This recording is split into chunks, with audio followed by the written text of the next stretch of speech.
In this video, I'm going to talk about a interesting and efficient method to go about your elevator pitch, or tell me about yourself, for the purpose of a job interview. And let me just start by saying that I know for many of you it can be quite satisfying to over-prepare your elevator pitches. And truth be said, there are some amazing resources online to help you with that.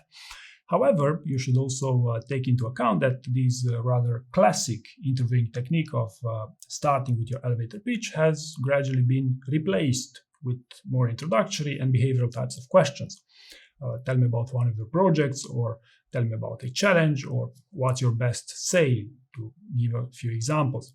And so what happens here is that your investment of time into over-preparing your elevator pitch can at best give a great first impression, right? And I believe this keyword of impression is quite relevant, and this is simply because ChatGPT is well known for giving some amazing tell me about yourself answers for pretty much any role today.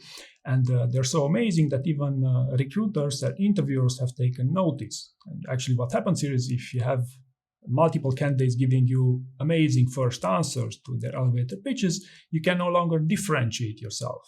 Differentiate these candidates based on their elevator pitch, right? So then you must evolve your interviewing technique to what I just said, more introductory and behavioral types of questions, right? Another reason why this technique is of overspending time on your elevator pitch might not be the most efficient is because there are some new trends, some new interview questions you might want to consider.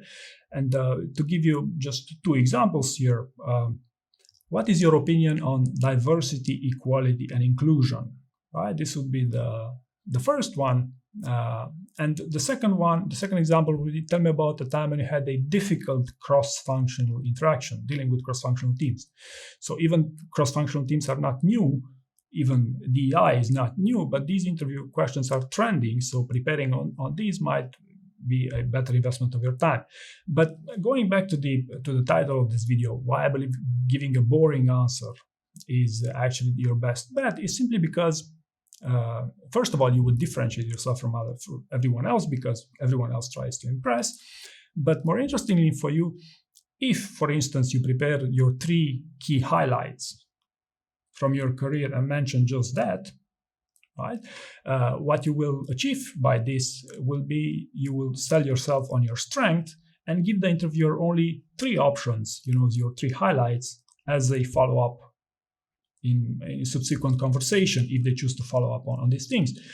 So basically, by selling yourself on your strength and driving the conversation your way during a job interview, I believe it's a far more successful approach if you want to land a job offer. So hopefully you found this useful, and thank you very much for watching.